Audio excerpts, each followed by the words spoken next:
Paz do Senhor, amém? A palavra do dia hoje que Deus me deu agora há pouco está em Atos 16. A palavra fala que Paulo ele tem uma visão, e na visão alguém está pedindo ajuda e ele simplesmente entende que o Senhor está enviando ele para Macedônia e ele parte para lá. Só que chegando lá ele conhece o povo, acontece muitas coisas, mas a palavra que Deus me deu está em uma certa jovem que tinha espírito de adivinhação, que começa a andar atrás de Paulo e começa a falar, olha, eles são servos do Senhor, estão pregando palavra de salvação, né? E ela fez isso durante muitos dias e ela gerava lucro a esses homens porque ela tinha esse espírito de adivinhação. Então, tem uma hora que Paulo ele se aborrece e o que ele faz? Ele simplesmente vira a mão, ele repreende esse demônio. E esse demônio ele bate em retirada. Só que os caras ficam chateados, porque os caras ganhavam muito dinheiro com esse espírito de adivinhação. E Paulo e Silas, eles são escoteados, eles vão parar na prisão, né? São presos. E ali eles ganham mais uma alma, né? E graças a mais essa alma, eles ganham mais almas, né? Que aí esse rapaz aceita Jesus e aí a família dele também. Então começa. Aí eu começo a crer. Primeira coisa que eu começo a entender, ele teve uma visão, então ele ouviu o chamado de Deus, ele ouviu a voz do Senhor, falando, olha, existe um povo que precisa de ajuda. E ele partiu. Segunda coisa que eu preciso entender, né? A primeira é que ele ouviu, obedeceu. O Senhor falou, existe um povo que precisa de ajuda e eu estou contando com você. Ele ouviu e obedeceu. Segunda coisa, ele começa a ganhar almas pelo caminho. Então, do meu caminho, da minha casa até a igreja, eu tenho que sair mais cedo, porque eu tenho que ir ganhando almas pelo caminho. Nem todas as almas que eu ganhar vão congregar na igreja que eu congrego. Nem todas as almas que eu ganhar vão ficar minhas amigas para sempre. Mas eu preciso fazer o caminho da minha casa até o meu trabalho, da minha casa até a escola, da minha casa até a igreja, lançando sementes. Porque a palavra fala que o semeador saiu a semear. Então, eu tenho um saco de sementes que está plantada no meu coração. Semente nada mais é do que a palavra do Senhor.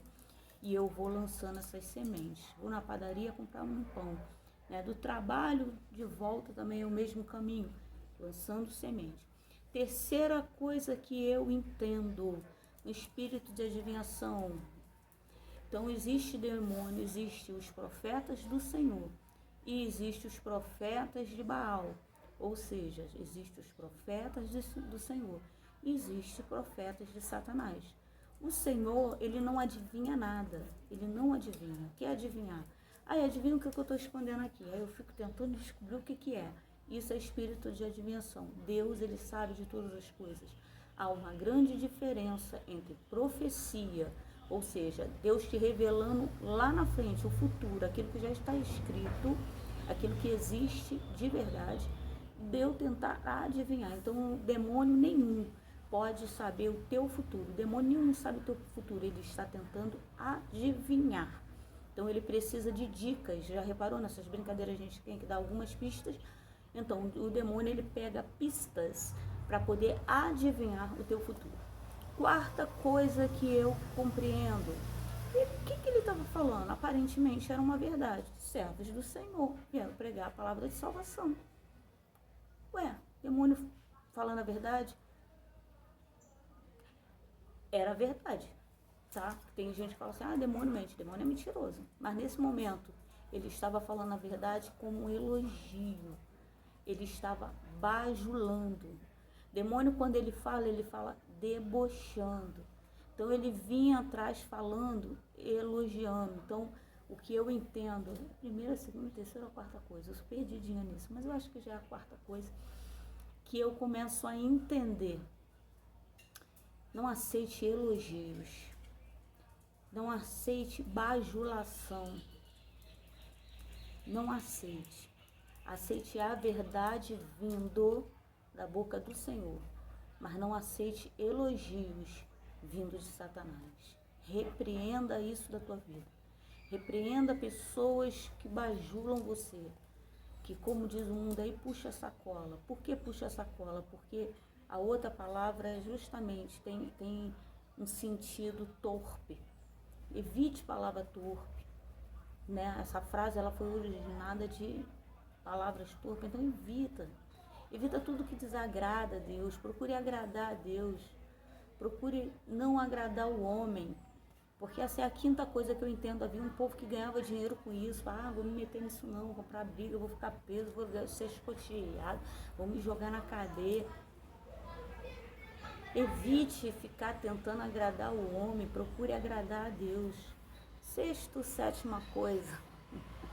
A palavra fala que eles foram escoteados, presos, mas eles conseguem compreender que aquilo ali não era, castigo de Deus. Eles estavam fazendo tudo certo, e por fazer tudo certo, eles foram esquarteados. Por fazer tudo certo, eles foram presos. Mas eles estavam exatamente no lugar que Deus queria que eles estivessem, dentro do querer de Deus, dentro da obediência de Deus. E aí, quando a gente está a gente consegue operar milagres. Então consegue ganhar almas. Até dentro da prisão, Paulo e Silas ganhavam almas, porque eles sabiam que eles tinham um chamado, porque eles sabiam que o tempo dessa terra é rápido, está se acabando.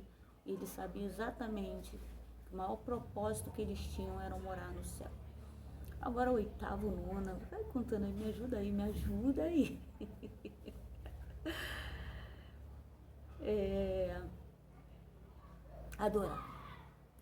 Adoraram dentro da prisão, adoraram mesmo escoteados, adoraram mesmo quando estavam fazendo tudo que era certo. Parece que fazendo tudo que era certo, a vida deles parecia que estava dando tudo errado. Hoje de manhã a palavra que Deus me deu é que uma das maiores estratégias, entenda isso, uma das maiores estratégias, ou seja, uma arma das muitas armas que Satanás usa, é o esfriamento espiritual.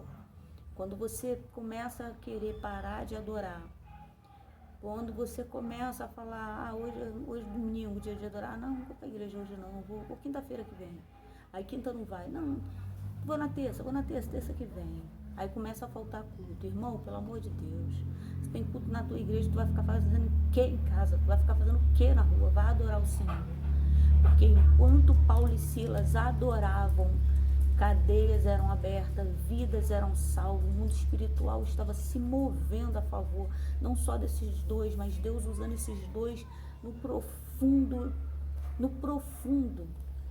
Então, nada de ficar faltando culto, porque conforme você vai esfriando, Satanás vai armando o laço do passarinheiro, para pegar você, passarinho, e te prender para sempre. Os laços são cortados enquanto você adora. Então eu deixo hoje essa palavra para o seu coração. Adore, que enquanto você adora, os laços de Satanás são cortados. Satanás quer fazer você parar de adorar. Satanás quer fazer você parar de cantar. Satanás quer mais que você falte culto mesmo. Satanás quer isso para poder atuar na sua vida. Amém?